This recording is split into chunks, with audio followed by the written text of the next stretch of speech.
مرحبا مشاهدينا. هل تساءلتم يوما لماذا السمك في المغرب غالي رغم أن بلادنا تمتلك واحدة من أغنى الثروات السمكية في العالم؟ هل تعلم أن مياهنا البحرية تصاد فيها كميات هائلة من الأسماك بواسطة دول أجنبية بموجب اتفاقيات يشوبها الكثير من الجدل؟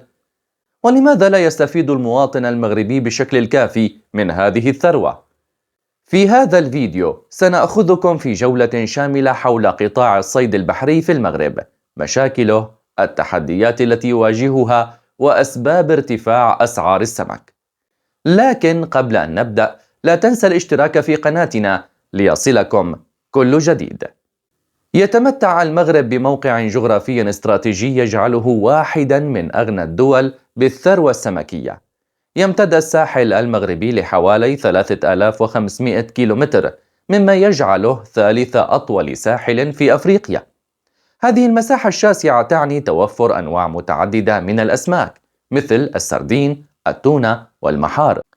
وعلى الرغم من هذه الإمكانات الكبيرة، فإن المواطن المغربي يجد نفسه مضطرا لدفع أسعار مرتفعة مقابل شراء السمك، بينما يتم تصدير أفضل أنواعه إلى الخارج. قطاع الصيد البحري في المغرب يمثل ركيزة أساسية في الاقتصاد الوطني. وفقا لإحصائيات عام 2022، بلغ إجمالي الإنتاج السمكي حوالي 1.4 مليون طن سنويا، مما يجعل المغرب أحد أكبر المنتجين السمكيين في القارة الإفريقية. يساهم هذا القطاع بنحو 1% من الناتج المحلي الإجمالي للمغرب، ويخلق ما يقارب 180 ألف فرصة عمل مباشرة وغير مباشرة. من بين هذه الكميات يعتبر السردين هو الأكثر أهمية، حيث يمثل حوالي 60% من إجمالي الإنتاج السمكي.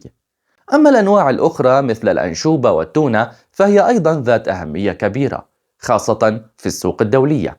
ومع ذلك فإن هذه الأرقام الضخمة لا تعكس نفسها بشكل مباشر على المستهلك المحلي بسبب السياسات الاقتصادية التي تركز على التصدير بدلا من توفير المنتجات للمواطنين. إذا نظرنا إلى جانب التصدير، فإن المغرب يعتبر واحدا من أكبر مصدري الأسماك في منطقة شمال إفريقيا. حوالي 70% من إنتاج السمك المغربي يتم تصديره إلى الخارج، خاصة إلى الاتحاد الأوروبي الذي يبقى الشريك التجاري الأول للمغرب في هذا المجال.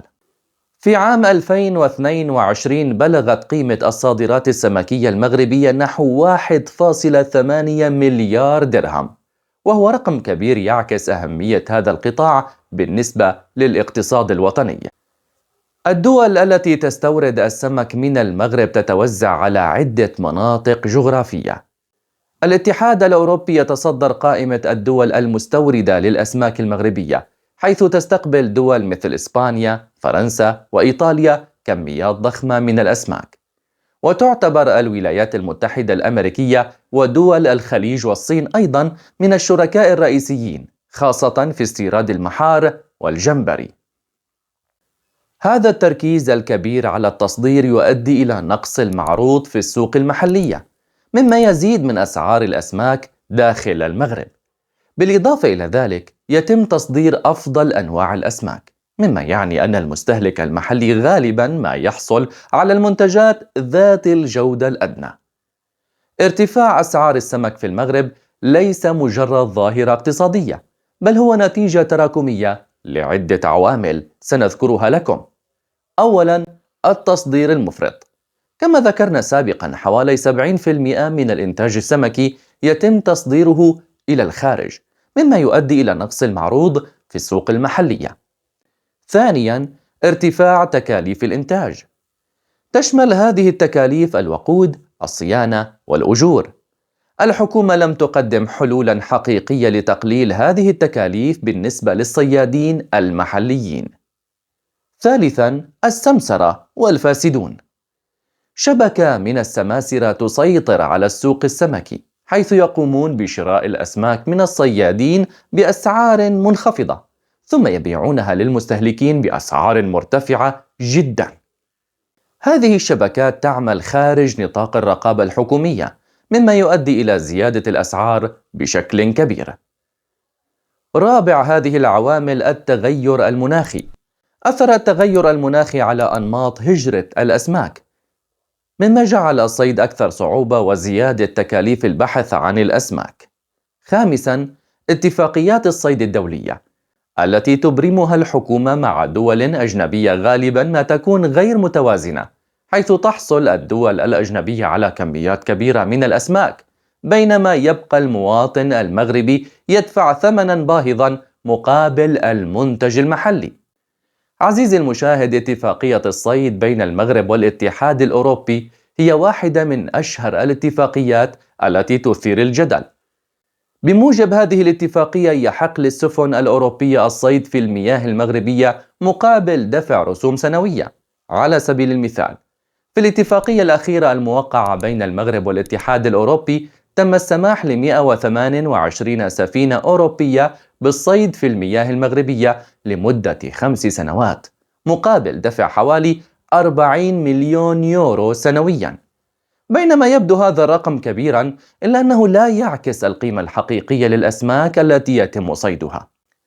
العديد من الخبراء يعتقدون أن هذه الاتفاقيات تضر بالمصالح الوطنية وتؤدي إلى استنزاف الموارد السمكية.